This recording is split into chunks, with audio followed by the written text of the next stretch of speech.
ଜିହିଜିକଲ ଅଧ୍ୟାୟ 1। 30 ବର୍ଷର ଚତୁର୍ଥ ମାସର ପଞ୍ଚମ ଦିନରେ କବାର ନଦୀ କୂଳରେ ବନ୍ଦୀମାନଙ୍କ ମଧ୍ୟରେ ମୁଁ ଥିବା ସମୟରେ ସ୍ୱର୍ଗ ମୁକ୍ତ ହେଲା। ତହିଁରେ ମୁଁ ଈଶ୍ୱରୀୟ ଦର୍ଶନମାନ ପାଇଲି। ରାଜା ଜିହୋଆଖିନର ବନ୍ଦୀ ହେବାର ପଞ୍ଚମ ବର୍ଷର ସେହି ମାସର ପଞ୍ଚମ ଦିନରେ କଲ୍ଦୀୟମାନଙ୍କ ଦେଶରେ କବାର ନଦୀ କୂଳରେ ବୁସିର ପୁତ୍ର ଜିହିଜିକଲ ଯାଜକଙ୍କ ନିକଟରେ ସଦାପ୍ରଭୁଙ୍କର ବାକ୍ୟ ଉପସ୍ଥିତ ହେଲା। ପୁଣି ସେହିଠାରେ ସଦାପ୍ରଭୁଙ୍କର ହସ୍ତ ତାଙ୍କ ଉପରେ ଥିଲା। ଅନନ୍ତର ମୁଁ ଦୃଷ୍ଟି କଲି, ଆଉ ଦେଖ, ଉତ୍ତର ଦିଗରୁ ଘୂର୍ଣ୍ଣିବାୟୁ, ବୃହତ୍ ମେଘ ଓ ଜାଜ୍ୱଲ୍ୟମାନ ଅଗ୍ନି ଆସିଲା। ଆଉ ତାହାର ଚତୁର୍ଦିଗରେ ତେଜ ଓ ତହିଁର ମଧ୍ୟସ୍ଥାନରେ ଅଗ୍ନିର ମଧ୍ୟବର୍ତ୍ତୀ ଉତ୍ତପ୍ତ ଧାତୁର ନ୍ୟାୟ ପ୍ରଭା ଥିଲା। ପୁଣି ତହିଁ ମଧ୍ୟରୁ ଜୀବିତ 4 ପ୍ରାଣୀର ମୂର୍ତ୍ତି ପ୍ରକାଶ ପାଇଲା। ସେମାନଙ୍କର ଆକୃତି ଏହି ପ୍ରକାର, ଯଥା ସେମାନଙ୍କ ରୂପ ମନୁଷ୍ୟ ପରି। ଆଉ ପ୍ରତ୍ୟେକର 4 ମୁଖ ଓ ପ୍ରତ୍ୟେକର 4 ପକ୍ଷ ଥିଲା। ସେମାନଙ୍କର ପାଦ ସଳଖ, ଆଉ ସେମାନଙ୍କ ପାଦର ତଳିପା ଗୋବତ୍ସର ତଳିପା ତୁଲ୍ୟ। ଆଉ ସେମାନେ ପରିଷ୍କୃତ ପିତ୍ତଳ ପରି ଝଟକିଲେ। ଆଉ ସେମାନଙ୍କ ଚତୁର୍ଦିଗସ୍ଥ ପକ୍ଷ ତଳେ ମନୁଷ୍ୟର ହସ୍ତତୁଲ୍ୟ ହସ୍ତ ଥିଲା। ପୁଣି ସେହି 4 ପ୍ରାଣୀର ମୁଖ ଓ ସେମାନଙ୍କର ପକ୍ଷ ଏହି ପ୍ରକାର ଥିଲା, ଯଥା ସେମାନଙ୍କର ପକ୍ଷ ଏକ ଆରେକର ସଂଯୁକ୍ତ। ସେମାନେ ଗମନ କରିବା ବେଳେ ଫେରିଲେ ନାହିଁ, ପ୍ରତ୍ୟେକେ ସମ୍ମୁଖ ଆଡ଼େ ଗମନ କଲେ। ସେମାନଙ୍କ ମୁଖର ଆକୃତି ଏହି ରୂପ, ଯଥା ସେମାନଙ୍କର ଗୋଟିଏ ମନୁଷ୍ୟର ମୁଖ ଥିଲା। ଆଉ ଦକ୍ଷିଣ ଦିଗରେ 4 ପ୍ରାଣୀର ସିଂହ ମୁଖ ଓ ବାମ ଦିଗରେ 4 ପ୍ରାଣୀର ଗୋରୁର ମୁଖ ଥିଲା। ସେହି 4 ପ୍ରାଣୀର ମଧ୍ୟ ଉତ୍କର୍ଷ ପକ୍ଷୀର ମୁଖ ଥିଲା। ପୁଣି ଉପର ଭାଗରେ ସେମାନଙ୍କର ମୁଖ ଓ ପକ୍ଷ ବିଭିନ୍ନ ଥିଲା। ପ୍ରତ୍ୟେକର 2 ପକ୍ଷ ଏକ ଆରେକର ସଂଯୁକ୍ତ ଥିଲା ଓ 2 ପକ୍ଷ ସେମାନଙ୍କର ଶରୀର ଆଚ୍ଛାଦନ କଲା। ପୁଣି ସେମାନେ ପ୍ରତ୍ୟେକେ ସମ୍ମୁଖ ଆଡ଼େ ଗମନ କଲେ। ଯେଉଁଆଡ଼େ ଯିବାକୁ ଆତ୍ମାର ଇଚ୍ଛା ହେଲା, ସେହିଆଡ଼େ ସେମାନେ ଗମନ କଲେ। ଗମନ କାଳରେ ସେମାନେ ଫେରିଲେ ନାହିଁ। ଏହି ଜୀବିତ ପ୍ରାଣୀମାନଙ୍କ ଆକୃତି ପ୍ରଜ୍ୱଳିତ ଅଙ୍ଗାର ଓ ମଶାଲ ସଦୃଶ ଥିଲା। ତାହା ଜୀବିତ ପ୍ରାଣୀମାନଙ୍କ ମଧ୍ୟରେ ଗମନାଗମନ କଲା ଓ ସେହି ଅଗ୍ନି ତେଜୋମୟ ଓ ସେହି ଅଗ୍ନିରୁ ବିଦ୍ୟୁତ୍ ନିର୍ଗତ ହେଲା।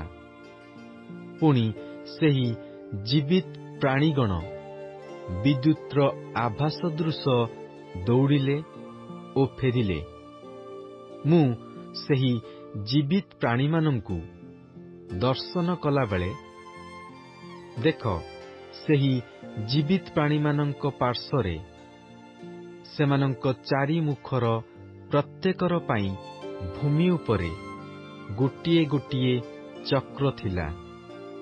ସେହି 4 ଚକ୍ରର ଆକୃତି ଓ ରଚନା ବୈଦୁର୍ଯ୍ୟମଣିର ଆଭାତୁଲ୍ୟ ଓ 4ର ରୂପ ଏକ ପ୍ରକାର।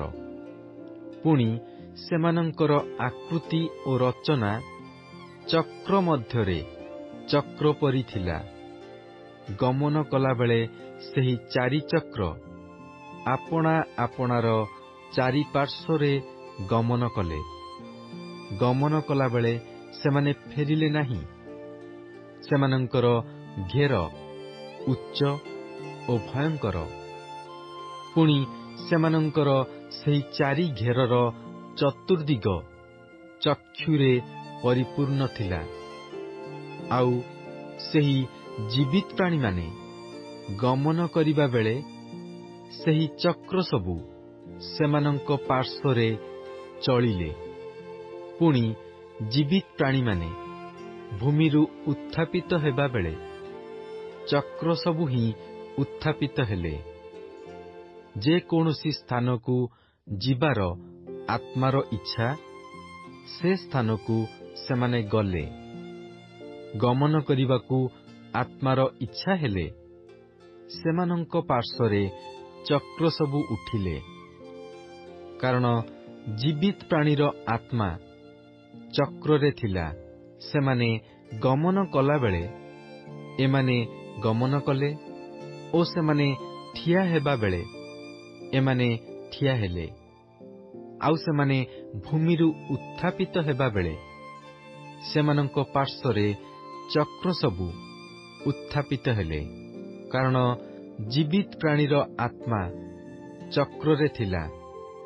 ପୁଣି ସେହି ଜୀବିତ ପ୍ରାଣୀର ମସ୍ତକ ଉପରେ ଶୂନ୍ୟର ଏକ ଆକୃତି ଥିଲା। ତାହା ଭୟଙ୍କର ସ୍ଫଟିକ ତୁଲ୍ୟ ଆଭା ବିଶିଷ୍ଟ ହୋଇ ସେମାନଙ୍କ ମସ୍ତକର ଊର୍ଦ୍ଧ୍ୱରେ ବିସ୍ତାରିତ ଥିଲା। ଆଉ ସେହି ଶୂନ୍ୟର ତଳେ ସେମାନଙ୍କର ପକ୍ଷ ସବୁ ଏକ ଆରେକର ଆଡ଼େ ପ୍ରସାରିତ ହୋଇ ସମାନ ଥିଲା। ପ୍ରତ୍ୟେକର ଗାତ୍ର ଆଚ୍ଛାଦନ କରିବା ପାଇଁ ଏ ପାଖରେ 2 ଓ ପ୍ରତ୍ୟେକର ଗାତ୍ର ଆଚ୍ଛାଦନ କରିବା ପାଇଁ ସେ ପାଖରେ 2 ପକ୍ଷ ଥିଲା।